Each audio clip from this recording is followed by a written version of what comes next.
Well, what's up, Johnny? It's Tuesday, September 1st. We are in episode 113 of the Fantasy Whispers, a very special tie-dye Tuesday episode. I'm way stoked about this, Johnny. And it's just you and me today. We don't have Big Travie on the show, so who knows what the hell will happen. But what's up, Johnny? How's it going? Nothing much. It is going to be an awesome show today. I am so excited. Chelsea, you are going to be piloting the show. It's going to get wild. It's going to get fun. No Big Travie here today to keep us on the rails. I know. Watch out, people. Watch out. This could be a 2-hour-long show. I don't know.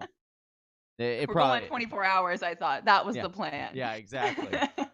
Well, before anything goes any further, we want to stop you, Whisper Nation, and encourage you to go to the website, thefantasywhispers.com. There is a ton of things there for you to check out, our articles, latest episodes. If you're watching this, maybe you're watching it through the website, because you can do that. You can go to the YouTube channel and subscribe. We encourage you to do so. Hit up all of our social media channels. Find Johnny and I on Twitter. Johnny's at Johnny Game Time, right? Yeah, at Johnny Game Time. Johnny_Game Time. That's right. I'm at Chelsea Levy. And of course, we're at TF Whispers. Make sure you're following the show everywhere you can. Go to that website, thefantasywhispers.com, and just check out the swag. We are a week away from real NFL beginning. Holy cow. And if you don't have enough gear for the season while you're sitting on your couch watching those games, head on over to thefantasywhispers.com and get some. Love that. I love that. I got mine. I got my CD. I'm a big fan of CeeDee Lamb. People... It's so funny because I'll walk around and I'm not I'll walk around with the shirt on, and I always get compliments on the shirt. But then people will see the CeeDee Lamb, and they'll either not get it or they'll be like, "Oh, I really like the shirt, but I didn't like the CeeDee Lamb thing on there." So I'm like, "Wow, just wait until this guy is actually like people see him, and then it's gonna be the new hotness." I'm just calling. Well, they're complimenting your tie-dye job. Is that right? Yes. That's really what it is. Which I didn't even do. It was my wife. She gets all the credit. But we are tie-dye twins today. So there we go. Tie-dye Tuesday. Shout out to all the 90s kids out there. We are 90s kids. We love tie-dye. And it's coming back. That's right. Well, I know we've got some special things going on. We have a draft kit still available. If you have not drafted, Johnny and I are headed into our League of Record drafts this weekend. So we are, doing our late night studying hours. Get that draft kit, $15 at thefantasywhispers.com. It's loaded, cheat sheets, projections, and it's updated, right? I mean, I know we wrote the thing early this summer, but it's been updated. So yeah, we're gonna continue to update it as soon as this Leonard Fournette news ends and the show is over. I'm gonna jump back in there, do another edit so we can get that out before this weekend, because we know how important this draft weekend is for you. So it is important that you start off. You can't win your league at your draft. Don't let anyone tell you that. You can't do that. But you can certainly lose it, and you don't want to do that. So make sure you head on over to thefantasywhispers.com, get that draft kit. Aren't just starting the season off and not going to be able to win. More bit of news to share with Whisper Nation before we really get started, and that's the Whisper Nation hotline. We've got the Whisper Nation hotline open, ready to take your calls. And this week we have a special question about your comeback player. Who is your pick for comeback player of the year in fantasy in 2020? So if you have an answer for us, get on the phone, 1-833-4FF-TALK. That's 1-833-4FF-TALK. And tell us, who is your pick for comeback player of the year in fantasy for 2020? Johnny, do you want to give us your answer right now? Or do we have to wait for that voicemail on the Whisper Nation hotline? Yeah, you got to wait for the voicemail. And I have a couple. I've got a couple of guys that are up to no good, but they're going to make trouble in your league's neighborhood. So, stay tuned for that. You're going to want to know. Maybe that's what our next show will be. I don't know. I'm going to stay tuned for the rest of that song that you were just starting. I know. I'm not going to lie. I was a little surprised at myself that I was pretty good. Well, Johnny, I'm really excited. We'll see what we come up with for the rest of this episode. Yeah. I know. I mean, it really is a big week for us personally when it comes to fantasy football, and so I'm really excited just to, sit with that. Like, we are show hosts. We bring this content to Whisper Nation.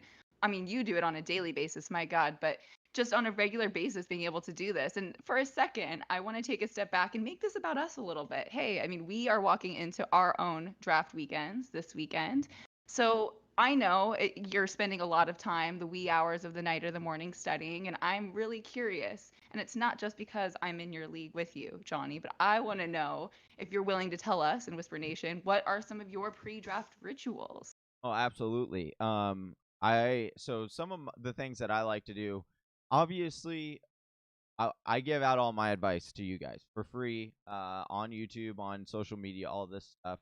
We do have the draft kit, which that one is paid. Okay, so you get that. But for the most part, all of my stuff is out there. People know my secret, know who I like, who I dislike. In fact, I was in a draft just last weekend, and every guy that I went to, because it was an auction draft, so every guy that came up, and they a lot of them listen to our show. And so anytime that player like Terry McLaurin came up, oh, John likes this guy, guys. John is a big fan. And then, or DJ Moore came up, oh, guys, John really likes this guy. So it's just like, I can't even catch a break. So what I have found that I have to do is, people are going to know the same breakouts that I like, or my sleepers, whatever. That it is what it is. That's a part of having this platform, and I'll accept that. So what I have to do is I have to now dig a little bit deeper, and so I have to study my league members more. I have to know them more than they know themselves, and so that's what I like to do. I go down, I crunch a lot. I'm a numbers guy, so I crunch numbers from last year. I find out trends and what people like to do on a yearly basis with their rosters, with their draft rounds, and so I go that route in order to kind of do it. So that begins my whole ritual of, getting ready for the draft weekend. And then I do a lot of mock drafts that just week home stretch. I will do a ton of standard mock drafts because it's a standard league. It's not the PPR that we play in other leagues or anything like that. So I do that. I create a big board. I start narrowing down to the guys that I really, really like, that I want to take stabs at in each round, barring any falling going on. So that's usually where my rituals are with that whole thing leading up to the big day. Chelsea, though, I know I've seen your drafts because I've done the data, and I know that you put in work because you have 3 years in a row. She has gotten 2 players. So this is a crazy stat. I know that I've already done a monologue here, but I gotta shout this out because Chelsea needs. Now, please talk about my team. Yes. I love it. So Chelsea is a great fantasy player, but the odds of you grabbing a late round flyer and from rounds 10 to 15 are very, very slim. I've looked it up. There are about 10 players from rounds 10 to 15 in general that will get you over 100 fantasy points for the whole season. Not a lot, right? That's 100 fantasy points, not a lot. That's a flex. Chelsea, on the other hand, on 3 straight years has gotten 2 players that have scored over 100 fantasy points and been more than flex options in 3 back-to-back years. So that's pretty impressive. So I want to know, Chelsea, what are you doing to lead up to draft ritual? Because you seem to be hitting these late round flyers each and every single year. I want to know what you're on. I appreciate that, Johnny. And I also love that you carry the memory for my team better than I may. Oh, right. That's right. I did draft Devontae Adams before anybody saw him coming. That's right. And DK Metcalf and Tyler Lockett. And That's what I'm talking about, folks. This is why I'm here, actually, just to let the praise rain on me from Johnny. No, I mean, first of all, I don't give away all my secrets on a fantasy podcast show. I know that one. I tried to get it. I tried to get you to.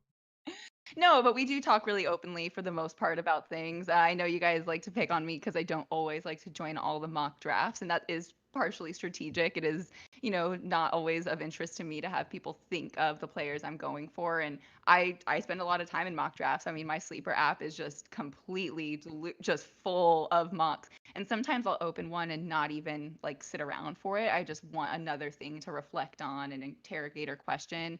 I don't make the picks myself. I just let the computer do it, and I'll pick it back up and be like, oh, interesting. Let's see what happened this time.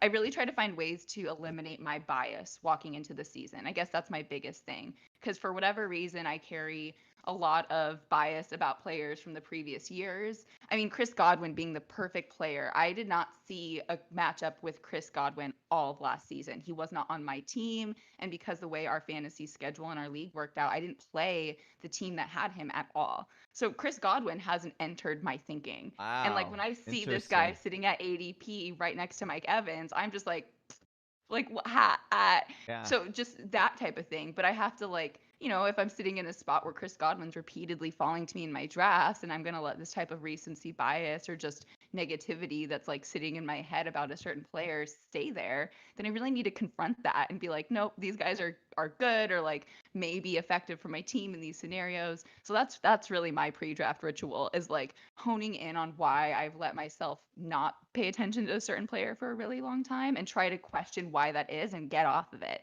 At least be able to make a case for both sides, because then I feel good about whatever situation I'm in. I love that, and especially because we say this all the time on the show. Like every player is good. Obviously, they're in the NFL. They're all good, but every player at a certain point becomes a good value, and it's all about getting the right value. That's what the draft is all about. And you made a really great point there in saying like, sometimes like these guys weren't even on my radar and like I let it just fall how it is. And that's so key, especially when you're mock drafting. That is the time to practice. So get those guys on your team that you don't necessarily like, because then you can kind of create like this worst case scenario. And it's just like, anything else that you do. You create reps, you create memory, you get it in your brain. And then when it happens, you're like it's weird. It just triggers and you're like, oh, I remember seeing this before. I don't necessarily like, Chris Godwin here at this pick, but I got to take him, and I know what to do now based on that because of what I've done here. And so it's really key. That was a great point. I love that you brought that. Yeah, for sure. And we're in the final stretch, right? The season's about to begin. So being in our final days of the off season and knowing that so much can change about players, I mean, my God, the news in just the last 24 hours has proven that alone. Maybe we'll talk about that more in a second. But I'm really curious from you, Game Time, what are some of the things that you look to help seal the deal on certain players? Like I remember Tyreek Hill was not on anybody's radar in our league until that massive preseason bomb happened. We haven't gotten to see the same level of preseason play. But for you, Johnny, like what are those like, final, yep, this is going to be the final seal of approval on this guy, or no way I'm going to abandon my thoughts on that. Like what really helps you solidify your strategy headed into the season? I'll be honest, it is a lot of beat writers, a lot of not only the beat writers, but then I'll look up other reports to confirm those beat writers, and then trying to find as much game tape as possible. I know it's very limited, but some of these practices are taped, so you can kind of see some of these guys. It's not going to be what you're going to see full on in games. I understand that, but you can get glimpses and you can see where they're using guys. Where on the field are they moving them around? Are they do you see them in often? Are you hearing good things about them? And so when I start to see all these things line up, that's when it kind of the boxes start checking. Whereas like there are some cases where it goes the reverse, right? Like the Joe Mixon. I was really really high on Joe Mixon, and then like the stuff that we're getting these last couple of weeks have actually caused me to be like, oh, I need to maybe rethink what I'm thinking about Joe Mixon, because if he does hold out, I don't want that burden on me. And so it's always you're constantly checking, engaging where you're at, um, but it's also we do a lot of the work for you. So when we get on the show, I know I'll sometimes I'll get real emotional and I go, I'm like, this guy sucks. And I just say that. And, like, I don't necessarily say down to the, oh, he ran 3.2 yards per carry and stuff like that. I know that stuff. It's just, I'm just emotional. And I just wanted to let you guys know on how, if this guy is good or not. So that's generally kind of where I go. You're not, that's a big point that you bring up though. Like, you're not going to get those kind of videos, or if you do, everyone is going to see those. So you have to kind of find your own research now this year, which is a little bit different, but you can use it to your advantage, because some of these players aren't going to go up like they normally would, because not everyone's seeing these highlights. So you could take advantage of it. Really good point, Johnny. Like just the way what your expectations of players are is sort of creating like the scenarios for you this year. And so, a guy like you spends a ton of time in the numbers who can really understand what a player ought to be capable of. So your frustration comes from them like not or diminishing on that return, like really not meeting that level of expectation. So I get that passion, and I appreciate that you bring it and share it with Whisper Nation every week. It feels sometimes funny to be so passionate or emotional about fantasy football, but at the end of the day, like it gets you going, it brings your people together, like it gives you things to talk about and connect over. Like I'm all for it. So I always appreciate the passion you bring. And I mean, for us, like in our league of record, the fact that we draft so close to the start of the regular season is very intentional, right? It's our 10-year anniversary this year of our league. And the fact that we've all learned well enough that you can get burned, seriously burned, if you make your draft picks too early in the preseason alone. I mean, heck, we've had guys on draft day pick Jerick McKinnon in their third round pick just to get a torn ACL report literally an hour later. Yeah. And we thought we were doing the best thing we could. We're still that close, but stuff happens. And so for us, it's really like, giving ourselves the best opportunity possible to not screw over anybody in the league and give us all the same advantage. Yeah. Um, Well, I think yeah, that's another great it's funny you brought that up because we did our listener league draft a couple weeks ago because that's great what we point. have to do, but that's hit me. Like 3 of my players are already, Rieger, David Montgomery, and I have another one that is and Miles Sanders, all dealing with issues after I drafted them. So like you said, yeah, it's always nice to push back. And another thing was like when we were having our bylaws meet because of this year being we're not all meeting together, we threw out the idea of, hey, why don't we draft a little bit earlier? We only did that because of, there were preseason games. There's no preseason games. Well, yesterday showed a good reason as to, hey, even though it's no COVID, you still wait until the last, weekend to do it if you can, because you're going to get the latest and greatest news. Seriously, our listener league draft got really messed up too with that Leonard Fournette news. And as we sit here, Yeah. I'm literally like peeking at my phone every 5 seconds for an update because if That's that guy, he could go to a number of teams that also have one of the running backs I drafted. Yeah. So I'm just thinking about, oh my gosh, the ADP we threw away because of a decision where we're going to end up just with a solidified backfield. I know we're talking about shitty committee situations the rest of this episode, I but want to know what Sleeper has on or what the fantasy gods have on TFW and our team, because this is starting to get a little weird. I'm just saying. Last year, we had all those. We had Andrew Luck. We had Jude. We had all these like weird, suspicious things happen, and it was like, okay, all right, that's fine. Maybe one year. So then this year we split up. We get our own teams. And now it's just like all of our teams are just it doesn't matter. Weird. Yeah. Well, Johnny, like much of 2020, I think it's another test. It's a test that we will have to rise to the occasion for or fail miserably and epically. And the entire listener league will laugh in our faces and try to take over our podcast potentially. Yeah, So it could I happen. know I will study very hard and work hard at passing this test. We're coming for you, Whisper Nation. You're not going to get us on this listener league. None of us. None of us. And I know we got a show topic to get into, but we got one more question, sort of part of this preseason, pre-draft. Somebody from Reddit, I saw this topic and just had to bring it on the show. Somebody is battling for 500. All right, they just want to be baseline mediocre 500 schedule at this point, as good as they are bad in fantasy football over 6 years. Any advice, Johnny, on how to level up fantasy football gameplay headed into the season? And I'm not just thinking about for the draft, but really the whole season long. How would somebody take their mediocre gameplay to that next level? What are some advice you have? Well, first and foremost, I would subscribe to the Fantasy Whisperers channel. That will definitely help you. We will be dropping videos all season long, so they can, maintain and be better than 500. But if you want to be 500, we can definitely get you that.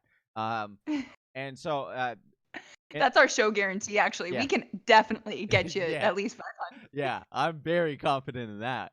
No, but some things that I would do if you're really serious about wanting to get better at fantasy football. It's listening to a show, whether that is, our show or somebody else's show. There's a lot of great people in this industry. We have them on our show too. Like there's a lot of good content out there. And so I would highly advise of finding someone that you kind of gel with and your personality and listen to that person. obviously do your research each and every single week. Know who you need to. A big thing that people always underestimate is waiver wires, and just the fact that I know at the end of drafts that you're seeing all these guys and you're like, these guys are so irrelevant. I don't even know who these guys are, but there are going to be guys that are go undrafted, and come week 1, there are going to be 5 or 6 guys that are all going to be potential guys that you could help win your. And so it's definitely something that should intrigue you to stay focused on waiver wire, because that is actually where you pick up your depth and you build your roster out and you trade. That's another part of it. You need to get good at trading. But I will say, touching on what we talked about earlier in the show, Chelsea, again, if I am on the borderline, it seems like it seems like this guy is, he's a decent fantasy football player. He's just trying to figure out what direction to go to. I would also revert back to start knowing your league mates a little bit more, knowing what they like to do, who they like to draft, where they like to go. It gives you an advantage. If you're struggling at finding the advantage at the players part, start to find advantage, go and get values at certain. Appreciate that. Thanks, Johnny. The playing throughout the season and staying with it throughout the season is really like I think where I excelled the most from year to year is just being able to recognize that like you can't really sleep on fantasy football season. Every single day of the week, even though there's not football, there's probably something for you to do, right? There's news updates coming out. There's the waiver wire action itself, which happens on some random day in the middle of the week. And again, depending on how your league's set up, if it's an auction, if you have waiver wire dollar, however you approach that waiver wire, you want to be able to find your competitive edge there.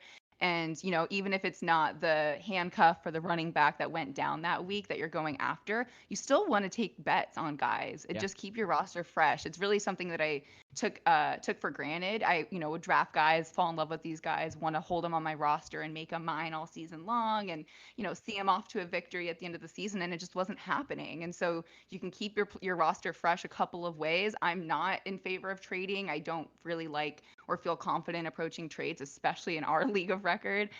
Getting more comfortable in other spaces, but for me, it's really trying to find that value that's sitting on the waiver wire week to week. So I love that. I love that advice. And my guess is somebody is just hoping that they come out of the draft really well and isn't as active as they want throughout the rest of the season. But you can take a losing, a pretty shitty draft, frankly speaking, and turn it into a winning team throughout the season just through persistence and effort. Yeah, you'll be surprised. I mean, I was in a couple of leagues last year where I literally left the draft and my team was nasty. Like, I legit, like, people I've seen it. like people in the league were like, they were like, wow, John definitely has the best team we've ever seen. And then what ended up happening, like, Yeah. my guys all were not good, even though they were all, OBJ, Juju, we talked about it. But it's like that happens, and Yeah. the Was it only you're holding on to them too long? You're not exactly, like and actually monitoring the trends. You're just trying to bank on something right, huge. and so Yeah. you end up getting like, don't let the name values also let you get in your head, because sometimes that's a bad effect on you. So Yeah. No, I hear that. And thanks for this. Well, with that, Whisper Nation, I hope you are feeling a little bit more confident if you are headed into your final weekend drafts this weekend, as Johnny and I both are, or if you're just headed into, you're coasting now until the season starts. We're really excited for you. Keep sliding into our DMs. Let us know what's going on with your teams. If you've got questions for us, if you're, concerned about your draft headed up this weekend, make sure you get that draft kit, fantasywhispers.com. It's only $15, and we promise it'll at least get you to 500 yeah, this season. at least. At least. Well, with that, Johnny, we should jump into the topic for the show today, which are the shitty committees. And for us, what that looks like are these crowded, complicated, kind of confusing backfield situations. And I know Johnny has all the data and can totally help us break down each one of these. So, Johnny, let's just get started. Can Let's do you it. tell us, yeah, right? Can you tell us the scene in Indianapolis? Starting there, we've got 6 we're going to break down. Yeah, But we're going so to start with Indianapolis. Go for it. we'll start with Indianapolis. We want it to be known as well, like, there are a lot of quote unquote workhorse running backs that you can grab in the earlier rounds. Where you really find that you build your roster could be by taking the stab at these ugly and gross, shitty committees as we call them. But if you land the right one, it could be tremendous for your fantasy football team. And you might be able to find value because other players might be staying away from the teams like this because they are in a committee and not a backfield by themselves. So it is, if you get and cipher through all the noise and information and grab the right one at the right value, you can have a tremendous advantage going into the season. So with that said, we'll start in Indy, where I love talking about Indianapolis running backs because one, it's really uncomfortable because you have Marlon Mack and all the hype there. You have Jonathan Taylor, who looks to be one of the most explosive runners we come out of college since Ezekiel Elliott or Saquon Barkley, and then you also have Nahim Heinz, who is a pass catching specialist. He's a wide receiver who they moved to a running back in college. He's assumed that scat back role for Indianapolis, a role that we've seen so beneficial for Phillip Rivers, in L.A. We saw the Danny Woodheads and Austin Eckler. So there is a little bit of intrigue there. So Marlon Mack has fallen. He's more of the middle rounds right now in drafts. Jonathan Taylor you have to take a little bit earlier. He's going about 4th or 5th round. 12-team Heinz is late round dart throw. Here's what I'll say. Jonathan Taylor is going to be an absolute beast in this. He's going to be such a good running back, and now you're pairing him behind one of the best offensive lines in fantasy football. Chelsea and I are in a chat where yesterday we were talking about the correlation between the offensive line and how good the production is of the running back running behind that. And you often find that even if it's a really good really good offensive line, that can take just a good running back and make them elite. However, on the other side, it's a little bit difficult to have a running back produce significant RB1 numbers or even solid RB2 numbers if their O-line is bad. But there are a few that do it. Chris Carson is one of those guys. That's why we love him. But when you're looking at Indianapolis, they have such a great offensive line that I think that all of these guys could have some really nice roles. I'm not fading Marlon Mack like a lot of people are because I have listened to Indianapolis now for several years. They have always told me exactly what they were going to do. They have never lied to me. So I am, Frank Reich has always been honest. And so I am not going to hinder and change away from that this year because of Jonathan Taylor. I understand he's so talented and I think he's going to be so good. And you should grab him in your drafts. I love his value, even if he is in the committee, because he's going to get a lot of volume, even not going to get 250 carries, but he's going to get you 200 touches probably, and he's going to be efficient with it. So I like that. Marlon Mack, they keep saying, hey, we're going to use this guy. So I don't know why us as a fan ignoring that. I know, Chelsea, do you have any idea?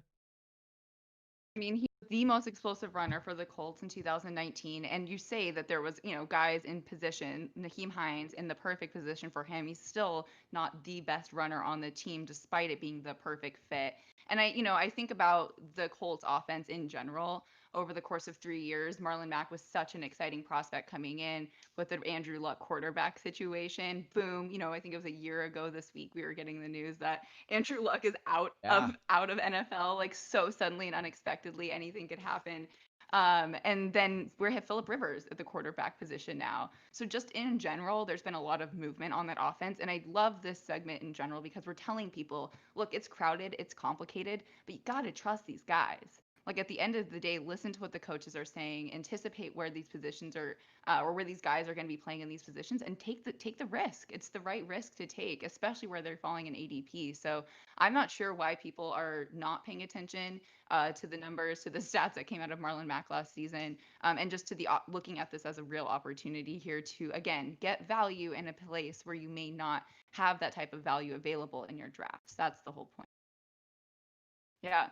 And so with that, we should move on to the Tampa Bay backfield. I know Tampa Bay, I have some stake in the Tampa Bay backfield this season. And I'm super anxious because this is high on the list for Leonard Fournette's dropping place, right? Is that right, Johnny? Yeah.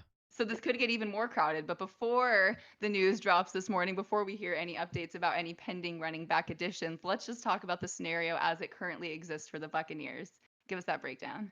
Yeah, so right now as it stands, so coming into the offseason, it was a little bit muddied. You know, we weren't sure if it was going to be Ronald Jones, Dyer Ubawale. Then there was the draft. They went up and got Keyshawn Vaughn. So everyone got on the Keyshawn Vaughn bandwagon. Although we will say on the show that we were saying slow down a little bit because BA doesn't generally rookies. It'll be interesting goes that route. And what are we hearing? Sure enough, BA is using rookie in kick returns and punt returns, which is very similar to how they did with David Johnson.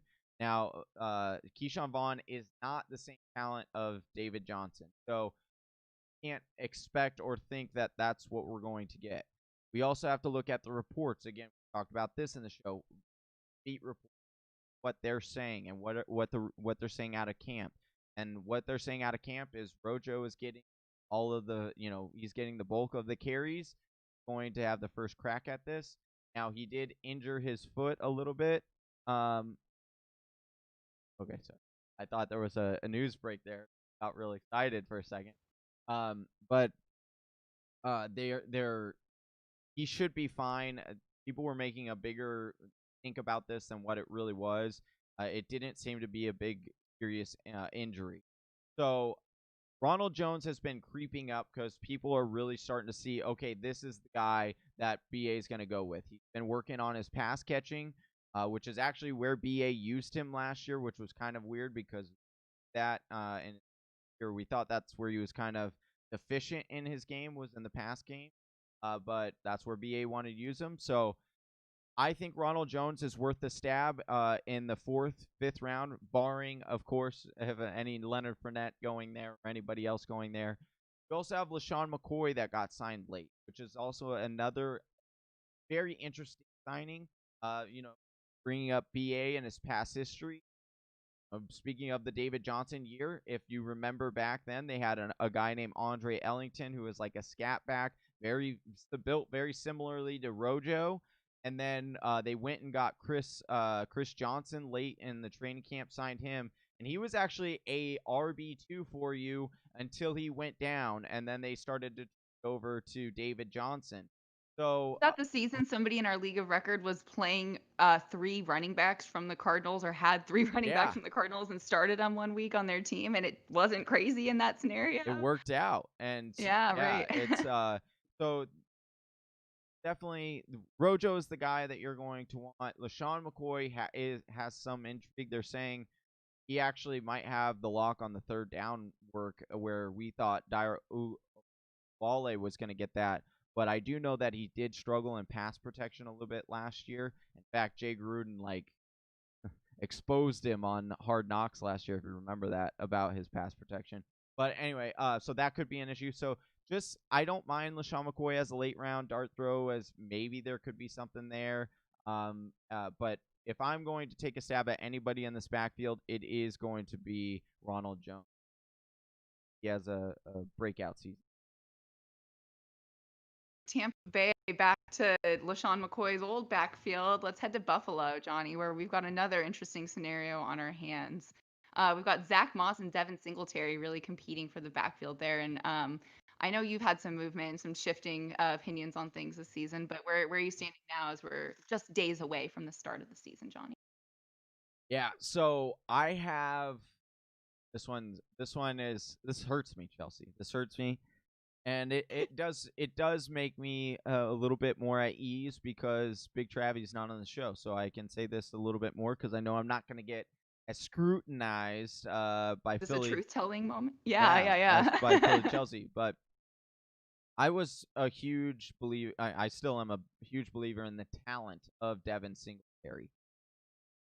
Devin Singletary, I knew would not be the only running back in this backfield. I knew they were going to draft a running back. That running back turned out to be Zach Moss. And, when I wasn't a big fan of Zach Moss coming out of college. And now that I'm like starting to watch the tape, I'm starting to listen, you have to be able to adjust and be water. You cannot in this industry. It is one of the worst things to do to tie yourself to a player and then not realize kind of when you see some writing on the wall, or at least change your viewpoint that there could be another outcome. And as I'm reading things, again, Devin Singletary's talent is very good. I love him as a player, but you have to also understand where you're having to take him in drafts, and the value that Zach Moss at is much more significant, and the role could be much more significant than thought. So with all of that in, your opinion has to change on differentiation. I'm also starting to fade Devin Singletary. He's had the fumble issues camp as well. Had 4 fumbles last year, which was last year. So with that said, I do like Zach Moss as a later round guy, and I'm taking him more often than I am taking Devin Singletary. Am I surprised if Devin Singletary holds on to this and gets the vast majority of the runs? I don't, because that's what I expect to happen. I just don't know if that is going to happen. And so I like to be as certain as possible in my drafts, so I don't find myself drafting Devin Singletary. So that's Yeah, well, to quote Big Travie in this instance, unreal. Oh, wow. I, Wow. I mean, Whisper Nation, just take it back. Our video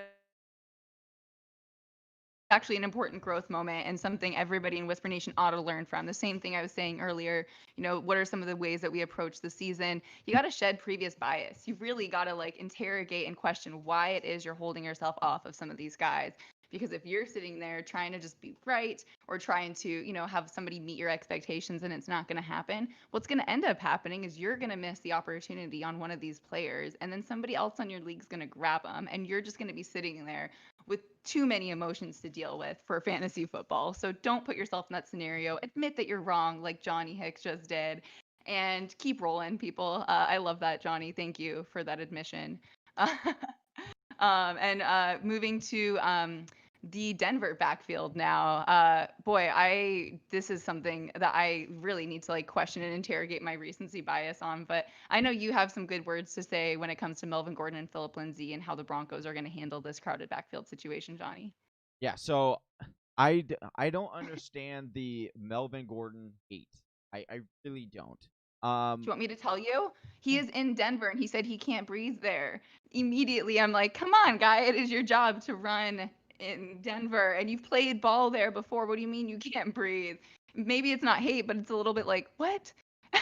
I know, I get that, but again, that was, to his training camp and all of that. I think that that will come with time. I mean, if anyone knows about Breathing. Breathing in high altitude, it's you and I, Chelsea, because we went to NAU. Shout out to Lumberjacks and the high altitude up there. And I remember that first weekend, because we love to play intramurals together and stuff like that. That first weekend is hard. I don't care how much you train and stuff like that. When you go up into altitude and you actually start running, you start wheezing. But I'll tell you what, when you go and play somewhere else, it is the reverse order. Now you have all this extra, like you can go a lot further on a lot less energy, it seems like, because of the altitude. When you go down lower, it's just wild. You're in a little bit stronger. So with all that said, I want to bring up this point because it drives me absolutely bonkers. I don't even like that word bonkers. I don't even know why I use that, but it just drives me nuts, okay? People will sit here and they talk to, and they say, Johnny, I don't want to get this guy. He's not the bell cow. I don't want to get this guy. He's not the bell cow. I don't want to get this guy. He's not the bell cow. I want to remind every single person that is listening to our show, we appreciate you, but there is no such thing as a bell cow running back anymore. There's no such thing. It does not exist. And what I mean by that is when the term bell cow came around, it was back in the early 2000s when they actually used one running back for the vast majority of their runs. You look back in 2003, 2004, 2002, all those years, the average running back, there were 17 running backs out of, there were 32 teams. 17 running backs had over 300 touches, right? That's a lot. 300 touches. Put that into perspective. Last year, there was only 2 running backs that had over 300 rushes. Or there were only 2 running backs that had over 350 touches. So, whereas back in 2002, 2003, 2004, there were like 10 running backs that had over 350 touches. So the reality is that the definition of a workhorse running back is no longer an accurate thing. Teams do not do that. Even guys that we quote unquote name the bell cow don't generally take. Ezekiel Elliott, he splits his time. There are times when they get the backup in there. The only guy that we can truly say is an absolute bell cow would be CMC and Saquon. Those are the only 2, and even Saquon now, it's like, well, they have Dion Lewis, so there's some intrigue there. I mean, to this point, it really, like, the trend is away from bell cow, right? Like, Correct. data and analytics have shown that guys can have greater versatility and certain different playmaking opportunities. So why would coaches not use that if it could save the player that they've? I mean, millions of dollars are at stake here, right? At the end of the day. At the end of the day, these are business decisions too. And the data and science have really come in to show that they can make smarter decisions on their investments at the end of the day. And these athletes don't need to be crunched into the ground. They don't need to run 350 times throughout the season. Break that up, split it over multiple people. And while it hurts us in fantasy, I really just think it forces us to evolve our strategy in fantasy. It hurts us if we stay limited and thinking that we can get a bell cow running back and that that's what we're looking for. But to your point, it does not exist No, in it the doesn't. same way it used to. And the trend is away from it. So I can imagine, like, this may be, we could be looking at one of the last significant years where you could even say there are any players who fall into that category. Because who knows? I mean, Saquon and CMC are aging. They do. And it doesn't look like the NFL's trending in that direction. So let's just forget that idea. And Right. This idea of shitty committees, crowded backfield. I mean, we're ahead of the curve in thinking about how to break down these committees, how to find the value and where to find the value. And if you're in a running back dominant draft league like ours is, it just means things are changing. Right. And so there's value to be found other places. And if you're missing out on that, then I mean, my goodness, good luck at 500, right? Yeah, right. Exactly. Well, and then sorry, back huge tangent to explain. Exactly. That huge long tangent. But what I also want to bring up, because now people are going to be panicked. Like, they might want to like turn off our show and they're like, what? Running back? Johnny, I'm panicking now. What? No, don't panic. Okay. On the inverse side of that, I just gave you all that like devastating news.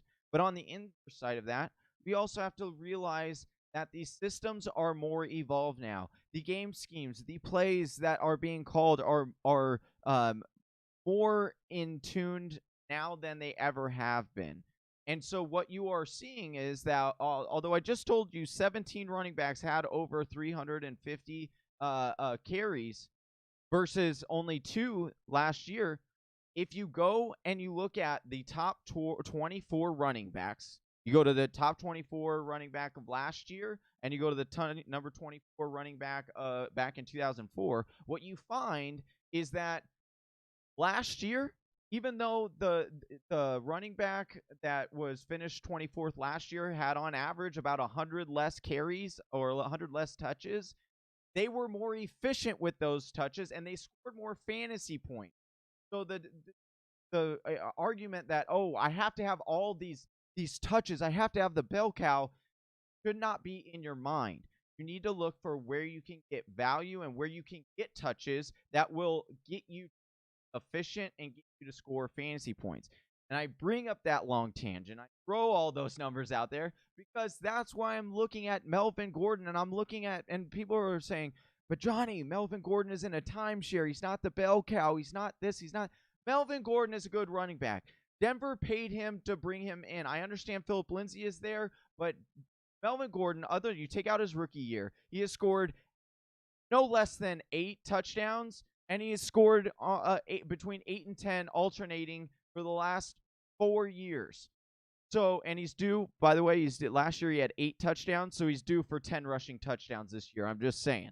So, I love it, and he's going way later than he's ever gone in his career. And he's done this before. He had Austin Eckler his entire career in LA and Danny Woodhead.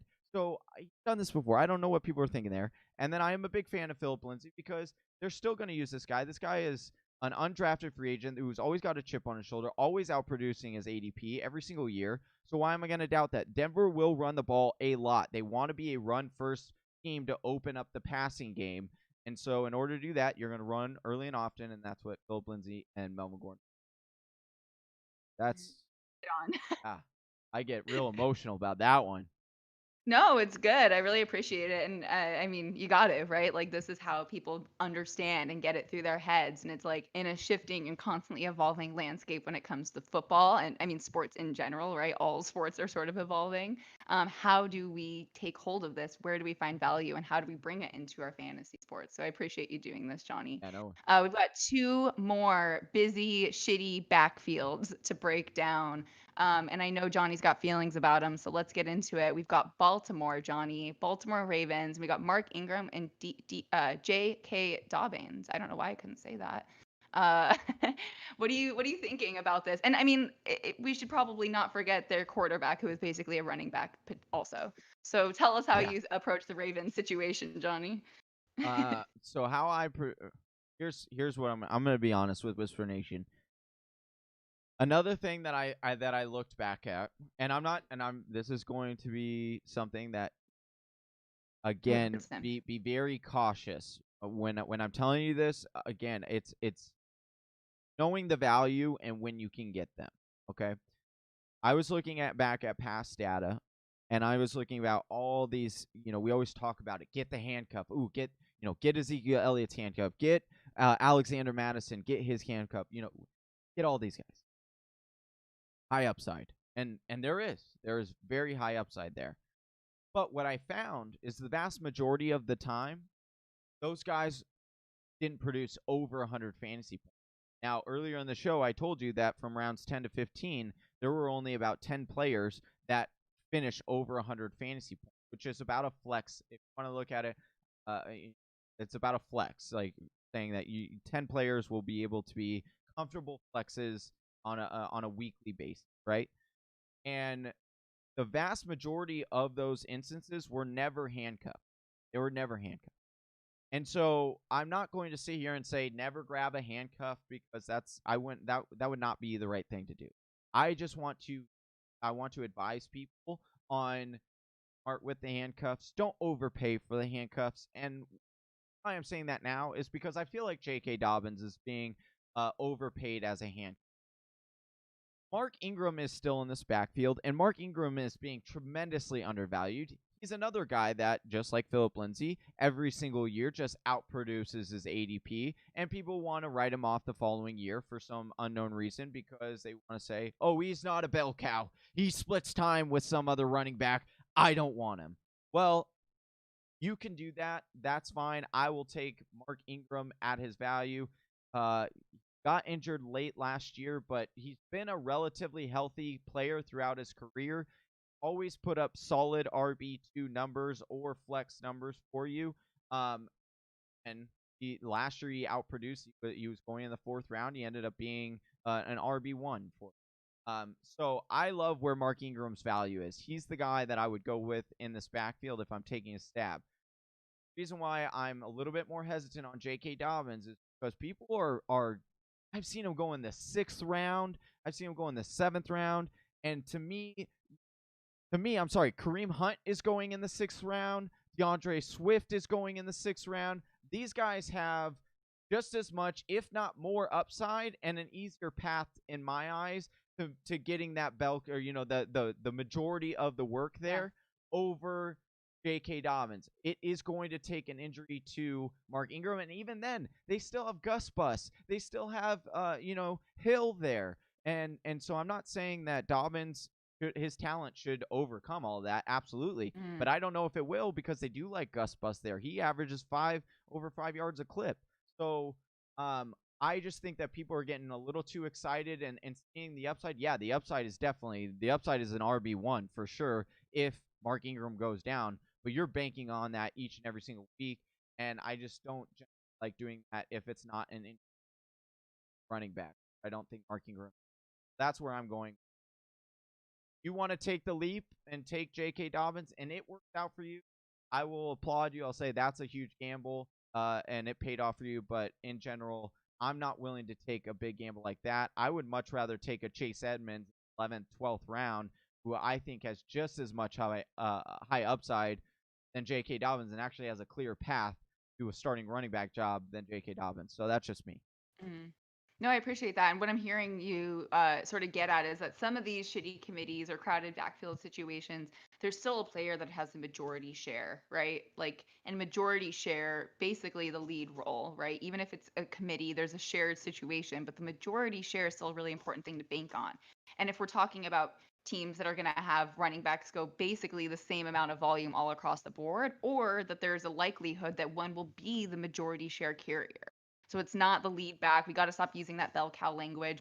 Mark Ingram isn't the bell cow in the Ravens situation, but he will hold the majority share likely for the entirety of the season, right? That's what you're saying. Yeah. So I think that's the way that we ought to start thinking about these situations. And there's going to be some backfields that may be true splits, right? Like may truly be 50-50 splits, or 30-30-30, or in New England, I don't even know, 20%, 20%. Yeah, 20%. right. Like that's probably what like we just so there are some true committees, some true group projects, and there are some group projects where there is one person actually doing all the work. So just a good way to think about it. And we've got one more of these backfields that we want to break down for you, and that is the Detroit Lions. So Johnny, where are you thinking? I think you even mentioned DeAndre Swift already, but tell us your thoughts on the Lions backfield.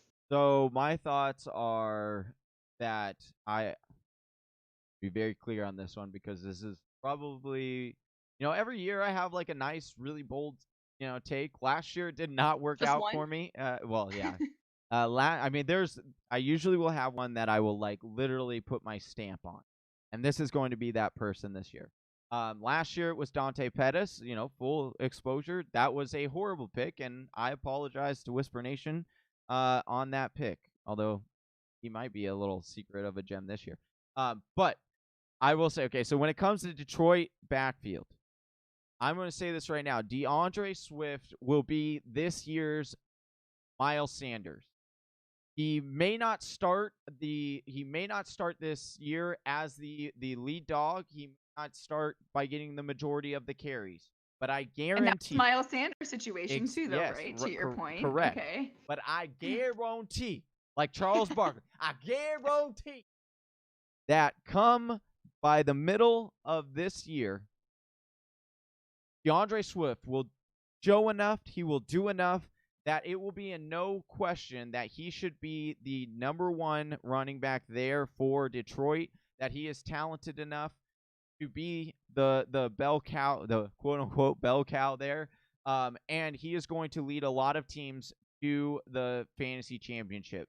He is so talented, and people that are just getting into the game, they don't understand just how talented this guy was. The most he was the number one ranked running back coming into college in Devy leagues for the last 4 years. DeAndre Swift, not Jonathan Taylor, not J.K. Dobbins, it was DeAndre Swift was the number one running back ranked for the last 4 years.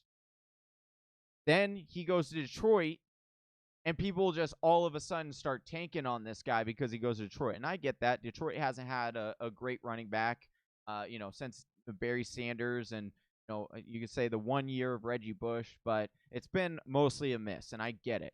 But I am telling you right now, DeAndre Swift is a different guy. This guy is phenomenal with the football. He's great at pass catching, amazing runner. He was more productive than Sony Michel and Nick Chubb was in college. He was the third string running back while they were the 1 and 2, and he was better than they were his freshman year. We all know how good Nick Chubb is, and I'm not going to say how good Sony Michel. that doesn't really support my argument there. But I will say that get Swift for sure. Now, people will talk about Kerryon Johnson. Summy, we have him on the show. He is a big fan of Kerryon Johnson. And this is what I'm going to say on Kerryon Johnson. I have major concerns with Kerryon Johnson. He's got the knee brace. They talk about him. They talk about the knee brace. Like his whole team name, they call him like, what do they call him? Leg brace guy or something like leg brace man. Like it's like a nickname. Real original name. Yeah, I know. But you're 23 and he's having to take days off to rest his knee. He's wearing a leg brace all the time. He's only had one game over 20 fantasy points in his career. So he hasn't shown that he can do it. He can't be the bulk of the carrier there. That's why they got Deandre Swift. That's why I'm a big fan of Deandre Swift. I love his ADP. Smashing that all day of the week. What I got. Right on. Well, we just went through 6 backfields, shitty committees, as they're so aptly called. And Johnny, of all of these 6, we went through the Indianapolis Colts, Tampa Bay Buccaneers, the Buffalo Bills, Denver Broncos, Baltimore Ravens, and the Detroit Lions. Of all 6 of these, where are you putting your value? You get 1. Where are you grabbing? Wow, I only get 1, and I have to stamp it. Yep. If I have to do one, I would stamp it on the Deandre. That's the one I feel the most confident. I love the value. I think it all blends together. And I love that. We got Matt Stafford coming back at quarterback. He's been throwing bombs this offseason too. And the guy played through a broken back last season. I know Big Ben gets the credit for being this indomitable force at quarterback, but Matt Stafford is coming into that. It's unbelievable how injured that guy always, but seriously. He just plays through it. Still plays through it, and I think that offense could go for some serious yardage this season, which means that there's going to be openings at running back. So I love what you're saying here. I really think that this is an exciting backfield to invest in, and for me, it's going to be the Tampa Bay Buccaneers. Honestly, it comes back down to the dynamic offense, and regardless of the committee, I think somebody is going to have a huge opportunity, and so I'm willing to place my risky bet in that backfield scenario. But that does it, Whisper Nation. We went through 6 shitty committees, 6 crowded backfield scenarios across the league. Next week we get to see the start of the NFL season. We're going to start breaking down who you should sit, start, all of that stuff. The regular season is coming. So excited. So stick with us, Whisper Nation. If you didn't already, please like and subscribe to this channel. We want to make sure that you're getting all the good information from us all season long. For the Fantasy Whispers, right? Am I doing this? Yeah. I get to close this out for the Fantasy Whispers. I'm Chelsea Levy. This is Johnny Game Time Hicks, and we're out. Peace.